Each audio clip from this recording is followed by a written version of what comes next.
రాష్ట్రంలో బీజేపీ పాలన పోయి పేదలకు పట్టాలిచ్చే ప్రభుత్వం వచ్చిందని మంత్రి లోకేష్ అన్నారు. మంగళగిరి నియోజకవర్గంలో మన ఇల్లు మన లోకేష్ కార్యక్రమానికి ఆయన శ్రీకారం చుట్టారు. ఈ సందర్భంగా లోకేష్ మాట్లాడుతూ నేను ప్రజలకు ఇచ్చిన హామీ ప్రధానంగా మంగళగిరిలోకి వచ్చేగల వేలాది మంది దశాబ్దాలుగా ఒక ప్రాంతంలో నివసిస్తాం జరుగుతుంది. వాళ్ళందరూ కోరింది ఒకటే, మళ్ళీ మీరు వేరే ప్రాంతాల్లో మమ్మల్ని తరలిస్తే మళ్ళీ మేము అక్కడ ఇల్లు కట్టుకోవాలా, అంతేకాకుండా అక్కడికి వెళ్లాలన్నా రావాలన్నా ఇబ్బంది పడుతున్నాం, మేము ఎక్కడ నివసిస్తున్నాం అదే రెగ్యులరైజ్ చేయండి మాకు అని పదే పదే వాళ్ళని కోరటం జరిగింది. నేను ఆనాడే చెప్పా, గౌరవంగా బట్టలు పెట్టి పట్టాలు ఇస్తానని హామీ ఇస్తాను జరిగింది. కూటమి ప్రభుత్వం ఏర్పడిన మొదటి 10 నెలల్లో మంగళగిరి నియోజకవర్గంలో సుమారుగా 3000 పట్టాలు మొదటి విడతలో అందజేస్తాం జరుగుతుంది. మీరందరూ ఒక్కసారి చూస్తే 2019 నుంచి నేను ఇక్కడ మంగళగిరిలో పోటీ చేశాను. 5300 ఓట్ల మెజారిటీతో ఓడిపోవడం జరిగింది. మొదటి రోజు బాధ కలిగింది, కానీ రెండో రోజు నుంచి నాకు కసి పెరిగింది. ఓడిపోయిన దగ్గరనే కష్టపడాలి, ప్రజల మనసు తిరిగి గెలుచుకోవాలి, ప్రజల కోసం అహర్నిశలు సేవ చేయాలి లక్ష్యంతో నేను పనిచేస్తాం జరిగింది. 2019 నుంచి 24 వరకు సొంత నిధులు ఖర్చు పెట్టి దాదాపు 26 సంక్షేమ అభివృద్ధి కార్యక్రమాలు మంగళగిరి ప్రజల కోసం నేను చేస్తాం జరిగింది. ఒక పక్కన వాళ్ళ ఆరోగ్యం కానివ్వండి, దాని ఆరోగ్యం కోసం ఎన్టీఆర్ సంజీవిని పేరుతో తాడిపల్లిలో క్లినిక్, మంగళగిరిలో క్లినిక్, దుగ్గిరాలకి ఒక మొబైల్ క్లినిక్ కూడా నేను ఏర్పాటు చేస్తాం. దాంట్లో ఉచితంగా మందులు ఇప్పుడు కూడా అందజేస్తున్నాం. ఊర్లో ఎవరైనా పెళ్లి జరిగితే వాళ్ళకి బట్టలు పెట్టే బాధ్యత మేము తీసుకున్నాం. ఇంతేకాకుండా గత ప్రభుత్వం తాగునీరు కనీసం వాటర్ ట్యాంకర్ ఇచ్చే పరిస్థితి లేకుండా పోయింది. వాటర్ ట్యాంకర్లు పెట్టి ఉచితంగా నీరు కూడా అందిస్తాం జరిగింది. వర్షాకాలం వస్తే కొన్ని ఏరియాలో గత ప్రభుత్వం కొంచెం డస్ట్ వేసేదానికి లేదంటే గ్రావెల్ పోసేదానికి కూడా ఇబ్బంది పడితే అది కూడా చేస్తాం జరిగింది. కోవిడ్ వచ్చినప్పుడు ఆక్సిజన్ అందజేస్తాం, టెలిమెడిసిన్ కానివ్వండి, ఇదంతా చేసుకుంటా వచ్చాం. ఇట్లా 26 సంక్షేమ అభివృద్ధి కార్యక్రమాలు చేస్తాం జరిగింది. అన్నట్టు స్పోర్ట్స్ పెద్ద ఎత్తున మంగళగిరి ప్రీమియర్ లీగ్ తో చేస్తాం జరిగింది. 3 రౌండ్లు చేశాం. ప్రతి గ్రామానికి ఒక కిట్ ఇచ్చి పిల్లల్లో పోటీతత్వం పెంచి ఎక్కువ ఒక ప్రీమియర్ లీగ్ ఏర్పాటు చేయాలని చేశాం. అంతేకాకుండా ఒక ప్లే గ్రౌండ్ ఏర్పాటు చేసి ప్రాక్టీస్ కానీ ట్రైనింగ్ కూడా ఆనాడు ఏర్పాటు చేస్తాం జరిగింది. ఇట్లా 26 కార్యక్రమాలు గతంలో చేశాం. 2024 ఎన్నికల్లో మంగళగిరి ప్రజలందరూ నేను కోరింది ఒకటే, ఏ మెజారిటీ అయితే నేను ఓడిపోయానో దాని పక్కన ఒక 0 పెట్టి అదే మెజారిటీతో నేను గెలిపించాలని నేను కోరాను. వాళ్ళందరికీ ఒకటే చెప్పాను, నాకు మీరు ఎంత ఎక్కువ మెజారిటీ ఇస్తే నాకు అంత బలం వస్తుంది, మీకోసం నేను పని చేయగలుగుతాను. అవసరమైతే అటు ముఖ్యమంత్రి గారితో ఇటు పవనంతో కూడా నేను పోరాడి నిధులు తీసుకొచ్చి అభివృద్ధి చేస్తానని హామీ ఇస్తాం జరిగింది. ఎవరు ఊహించిన విధంగా ఆంధ్ర రాష్ట్ర చరిత్ర తిరిగి రాసింది మంగళగిరి నియోజకవర్గం. మొన్న ఎన్నికల్లో ఆంధ్ర రాష్ట్ర చరిత్రలోనే ఎప్పుడు రాని విధంగా 3 నియోజకవర్గాలు మెజారిటీలు వచ్చినాయి. మొదటిది గాజువాక నియోజకవర్గం, రెండోది భీమిలి నియోజకవర్గం, మూడోది మంగళగిరి నియోజకవర్గం. సో 91,000 పైచిలక మెజారిటీతో ప్రజలు నన్ను ఆశీర్వదించి దీవించి నన్ను గెలిపించారు. సో నా పైన ఆ మెజారిటీ వల్ల బాధ్యత పెరిగింది, పనిచేయాలన్న కసి పెరిగింది. సో మేము కూడా ఇప్పుడు అనేక కార్యక్రమాలకి శ్రీకారం చుట్టాం. మొదటిది మీరు చూస్తే స్వచ్ఛ మంగళగిరి పేరు. పాస్టర్ ప్రవీణ్ పగడాల మృతిపై మంత్రి లోకేష్ స్పందించారు. ప్రవీణ్ మరణంపై కులమత విద్వేషాలు రెచ్చగొట్టి రాజకీయ లబ్ధి పొందాలని వైసీపీ డ్రామాలు చేస్తుంది. మున్ముందు ఇలాంటివి పెరుగుతాయి. ప్రజలు అప్రమత్తంగా ఉండాలి. ప్రభుత్వం ప్రతి ఇష్యూను సీరియస్ గా తీసుకుంటుంది. మాతో ధీటుగా పోటీ పడలేక కుల మత ప్రాంత విభేదాలు రెచ్చగొట్టి రాజకీయ లబ్ధి పొందాలనేది వైకాపా లక్ష్యం. దాంట్లో మీకు ఎలాంటి సందేహం అవసరం లేదు. పాస్టర్ ప్రవీణ్దే కాదు, ముందు కూడా ఇలాంటి అనేక డ్రామాలు వాళ్ళు చేస్తారు. ప్రజలందరూ అప్రమత్తంగా ఉండాలి. అనేక డ్రామాలు చేస్తారు. ఇప్పుడు ప్రభుత్వం ప్రతి ఇష్యూని సీరియస్ గా తీసుకుంటుంది, దర్యాప్తు చేస్తుంది. ఒకవేళ ఎవరైనా తప్పు చేస్తే వాళ్ళు వదిలిపెట్టే ప్రసక్తి ఉండదు ఈ ప్రభుత్వంలో. ఎవరైనా ఉన్నాయి, టీడీపీ వాళ్ళు అవ్వచ్చు, వైకాపా వాళ్ళు అవ్వచ్చు, జనసేన వాళ్ళు అవ్వచ్చు, బీజేపీ వాళ్ళు అవ్వచ్చు, ఎవరిని అవ్వచ్చు. ఎవరిని వదిలిపెట్టదు. తప్పు చేస్తున్న మటుకు ఎవరిని వదిలిపెట్టదు ఈ ప్రభుత్వం. అది చాలా క్లారిటీగా లా అండ్ ఆర్డర్ విషయంలో గౌరవ ముఖ్యమంత్రి గారు చాలా క్లియర్గా ఉంది. అవునండి, ఎందుకు పని చేయకూడదండి? ఎందుకు పని చేయదండి? రెడ్ బుక్ లో ఏముంది? ఎవరైతే చట్టాన్ని ఉల్లంఘించి ప్రజల్ని కార్యకర్తలను ఇబ్బంది పెట్టారో వాళ్ళని వదిలిపెట్టను అన్నాను. అంటే వాళ్ళు చట్టాలు ఉల్లంఘించినట్టే కదా, చట్టాలు ఉల్లంఘించిన వాళ్ళపైన యాక్షన్ తీసుకున్నాం. అదే రెడ్ బుక్, యాక్షన్ తీసుకుంటాం, దాంట్లో ఎలాంటి డౌట్ లేదు. ఇది రాజారెడ్డి రాజ్యాంగం కాదండి. గేట్లకి తాళాలు కడతాం, ఏం తప్పు చేయనోడి పైన దొంగ కేసులు పెడతాం. అలా ఎప్పుడు చేయలేదు. ఈరోజు జగన్మోహన్ రెడ్డి గారు ఫ్రీగా తిరగట్లేదు. Z+ సెక్యూరిటీ ఉందండి. అరే పవన్ అన్న కన్నా ఎక్కువ సెక్యూరిటీ ఉంది ఆయనకి. భలే ఉన్నారు. పవన్ అన్న కన్నా ఎక్కువ సెక్యూరిటీ ఆయనకు ఉంది. పవన్ అన్న classification Z category, Jaganmohan Reddy గారికి Z+. ప్రభుత్వమే బుల్లెట్ ప్రూఫ్ వాహనం ఇచ్చి, ఆయన ఆంధ్ర రాష్ట్రంలో ఎక్కడ తిరిగినా ప్రభుత్వమే బుల్లెట్ ప్రూఫ్ వాహనం ఇచ్చి వెళ్ళిస్తుంది. ఏనాడు ఆయన గేటుకి మేము తాడు కట్టలేదే, ఏనాడు ఆయన చేయాల్సిన కార్యక్రమం మేము అడ్డుపడలేదే, పర్మిషన్ ఇవ్వడం మేము పోలేదే. ప్రభుత్వం చాలా క్లియర్. ప్రజాస్వామ్యంలో ఆయన చెప్పాల్సిన చెప్పుకోనివ్వండి, దాన్ని మేము ఎట్లా తిప్పుకొట్టాలో మాకు తెలుసు.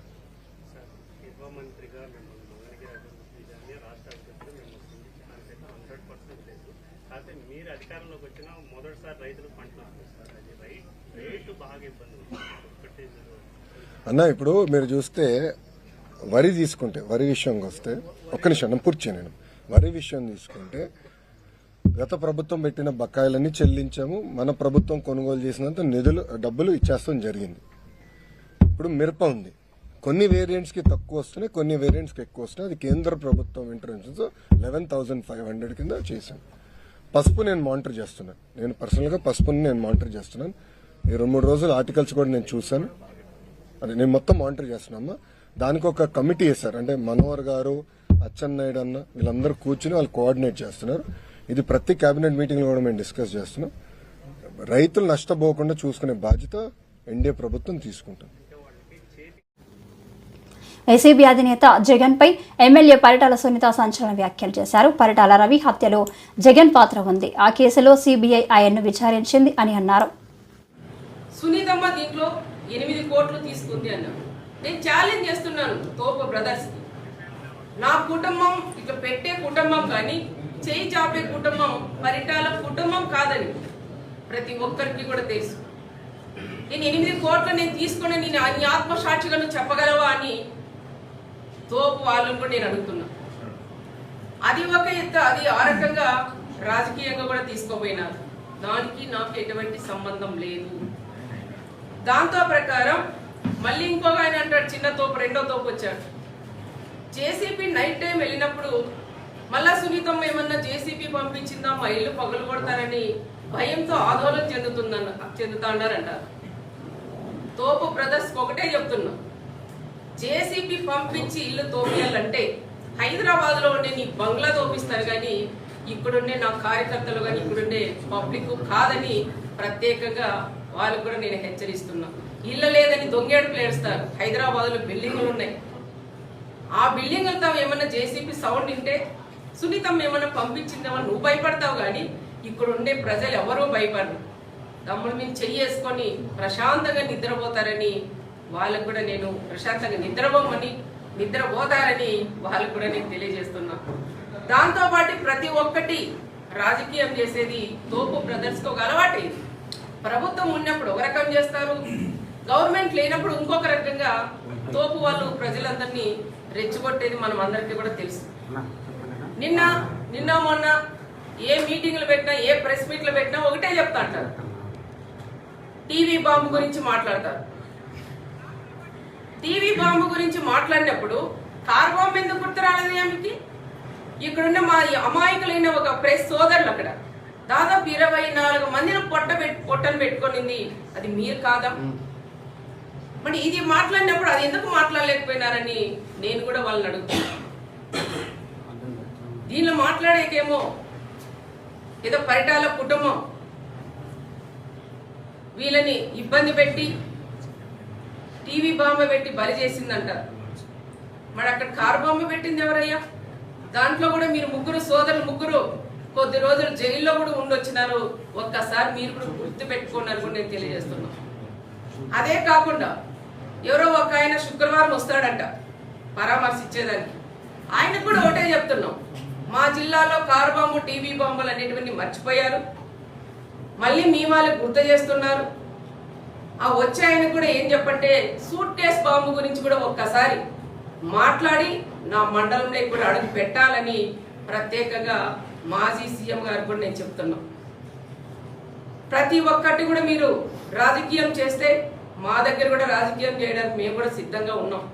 అవి అవసరం లేదు. ఎప్పుడో జరిగిపోయిన గతం గతహ. మళ్ళీ అన్ని కుటుంబాలు కూడా ప్రశాంతంగా ఉన్నాయి. మేము ప్రశాంతంగా ఉంటే మీకు నిద్ర పట్టదా?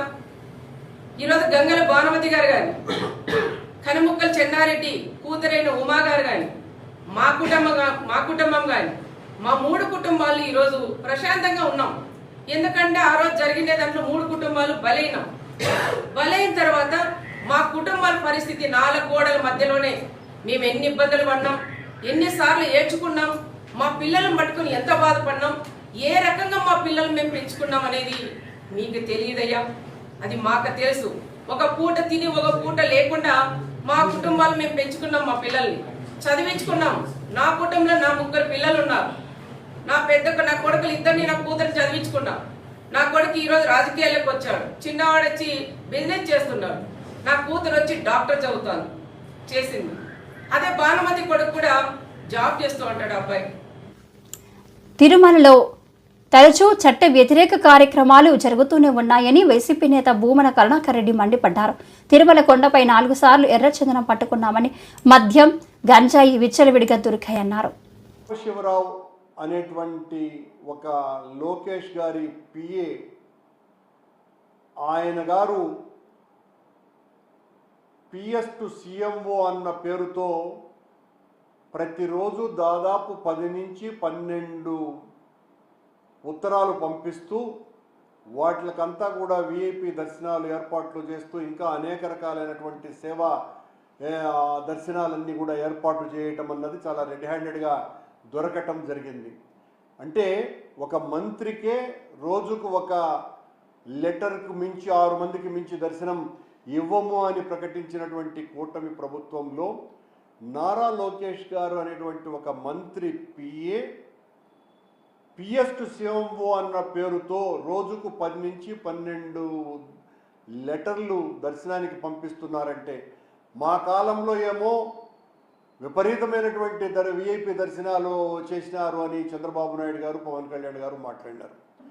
ఈ రోజున మా కాలంలో 4,000 నుంచి 5,000 దర్శనాలకు లోపే మేము దర్శనాలు విఐపీలకు ఏర్పాటు చేస్తే, ఈ రోజున 6,000 నుంచి 7,500 మందికి పైగా అనునిత్యము కూడా వీళ్ళు విఐపి దర్శనాలని ఏర్పాటు చేస్తున్నారు.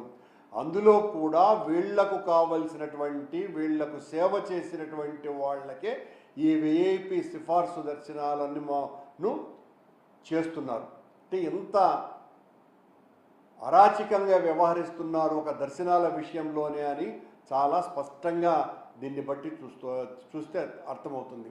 దానికి తోడు చంద్రబాబు నాయుడు గారు ఈ రోజున తిరుమల ప్రక్షాళనకు సంబంధించి టీటీడీ చైర్మన్ గారిని, ఎగ్జిక్యూటివ్ ఆఫీసర్ గారిని, అలాగే అడిషనల్ ఈఓ గారిని, వీళ్ళ ముగ్గురితో కూడా ఓ సమీక్షా సమావేశం నిర్వహిస్తున్నారు. ఏం ప్రక్షాళన గురించి? వీళ్ళు చేస్తున్నటువంటి ప్రక్షాళన ఏంది? ఈ 10 నెలల కాలంలో మీరు కొండ మీద మీ పాలన వలన ఇన్ని తప్పులు కావు. ఒకవైపున టూరిజంని డెవలప్ చేయడానికి బోటింగ్ వ్యవహారం కానీ, దాని మీద మాట్లాడినటువంటి అటవీ శాఖ అధికారి ఇక్కడ చట్ట వ్యతిరేక కార్యక్రమాలు జరుగుతాయి. పెదరామస్వామి ఆలయంలో శ్రీరామనవమి వేడుకలు ప్రతి ఏడాది వలె ఈ ఏడాది అంగరంగ వైభవంగా శ్రీ సీతారాముల కళ్యాణం. తెలుగుదేశం పార్టీ రాష్ట్ర కార్యనిర్వహణ కార్యదర్శి శ్రీ దాడి రత్నాకర్ గారు అనకాపల్లి, గవరపాలెం, సంతబైల వద్ద గల జిల్లాల్లోనే అతిపెద్ద రామాలయం, పురాతన కాలం నుంచి ప్రసిద్ధిగాంచిన శ్రీ పెదరామస్వామి ఆలయంలో ఈ నెల 6వ తేదీ ఆదివారం శ్రీ సీతారాముల కళ్యాణ మహోత్సవం ప్రతి ఏడాది వలె ఈ ఏడాది కూడా అంగరంగ వైభవంగా నిర్వహించేందుకు అన్ని ఏర్పాట్లు చేస్తున్నామని తెలుగుదేశం పార్టీ రాష్ట్ర కార్యనిర్వహణ కార్యదర్శి శ్రీ దాడి రత్నాకర్ గారు పేర్కొన్నారు. ఈ మేరకు గురువారం కళ్యాణ మహోత్సవంకు సంబంధించిన కరపత్రాలను రత్నాకర్ గారి చేతుల మీదుగా ఆవిష్కరించారు. ఈ సందర్భంగా రత్నాకర్ గారు మాట్లాడుతూ మాజీ మంత్రివర్యులు శ్రీ దాడి వీరభద్రరావు గారి నేతృత్వంలో ఆలయ కమిటీ సభ్యుల ఆధ్వర్యంలో శ్రీ సీతారాముల కళ్యాణ మహోత్సవం నిర్వహించబడుతుందన్నారు. దీనిలో భాగంగా ఈ నెల 4వ తేదీ శుక్రవారం ఉదయం 9 గంటల నుండి 10 గంటలకు పెళ్లిరాట ముహూర్తంతో కళ్యాణ మహోత్సవానికి శ్రీకారం చుడతామన్నారు. అలాగే 6వ తేదీ ఆదివారం తెల్లవారుజాము 4 గంటల నుంచి 6 గంటల వరకు స్వామివారికి ప్రత్యేక అభిషేకాలు ఉంటాయన్నారు. అనంతరం ఉదయం 10 గంటల నుంచి కళ్యాణ మహోత్సవం ప్రారంభమవుతుందని, పెద్దలు నిర్ణయించిన ప్రకారం 11 గంటల 53 నిమిషాలకు కళ్యాణం జరుగుతుందన్నారు. జిల్లాలోనే అతిపెద్ద రామాలయంగా పురాతన కాలం నుంచి ప్రసిద్ధిగాంచినటువంటి శ్రీ సంతబైల శ్రీ పెదరామస్వామి దేవస్థానంలో రేపు అంగరంగ వైభవంగా శ్రీరామనవమి కళ్యాణోత్సవం జరిపించుటకు అంతగా సన్నాహాలు పూర్తి చేయడం జరిగింది. అందులో భాగంగా రేపు 6వ తారీఖు ఆదివారం మరి శ్రీరామనవమి సందర్భంగా రేపటి నుంచే 4వ తారీఖు ఉదయం 9:10 నిమిషాలకు మరి ఇక్కడ రాట ముహూర్తంతో ఈ కళ్యాణ మహోత్సవ ఏర్పాట్లు ప్రారంభమై మరి మళ్ళీ ఆదివారం ఉదయం తెల్లవారే 4 గంటల నుంచి 6 గంటల వరకు కూడా పెదరామస్వామి వారికి అభిషేకాలు భక్తులందరూ కూడా వచ్చి వాళ్ళు చేసుకోవడం జరుగుతుంది. అదేవిధంగా 10 గంటల నుంచి కూడా కళ్యాణ మహోత్సవం మొదలు, అట్లాగే 11:53 నిమిషాలకు మరి కళ్యాణం గడియలు పెద్దలందరూ కూడా నిర్ణయించడం జరిగింది. దాని ప్రకారం కూడా కళ్యాణ మహోత్సవం ప్రతి ఏడాది వలె ఈ ఏడాది కూడా పెద్ద ఎత్తున ఇక్కడ పెదరామస్వామి దేవస్థానంలో జరుగుతాయి. అదేవిధంగా ఆ కళ్యాణ మహోత్సవం అయిన తర్వాత మళ్ళీ 8వ తారీఖున రాత్రి ఉంజల్ సేవా కార్యక్రమం కూడా నిర్వహించడం జరుగుతుంది. మరి శ్రీరామనవమి రోజున కూడా ఇక్కడ సంతపైల ప్రాంతంలో ఉన్నటువంటి పెదరామస్వామి దేవస్థానంలో ఈ వచ్చేటువంటి భక్తులందరికీ కూడా పెద్ద ఎత్తున సుమారు మరి 6,000 పాస్టర్ ప్రవీణ్ మృతిపై కేఏ పాల్ మరోసారి సంచలన ఆరోపణలు చేశారు. ప్రవీణ్ను హైదరాబాద్లోనే చంపేశారంటున్నారు. వారం గడుస్తున్న పోస్టుమార్టం రిపోర్ట్ ఎందుకు బయటకు ఇవ్వట్లేదని ప్రశ్నించారు. ఈ కేసుతో చంద్రబాబు, పవన్ జీరో లేక హీరోలో తేలిపోతుందన్నారు. హిందువులకు అన్యాయం జరుగుతుంది తిరుపతిలో అని ఫైల్ చేసి వాళ్ళకి న్యాయం చేయండి.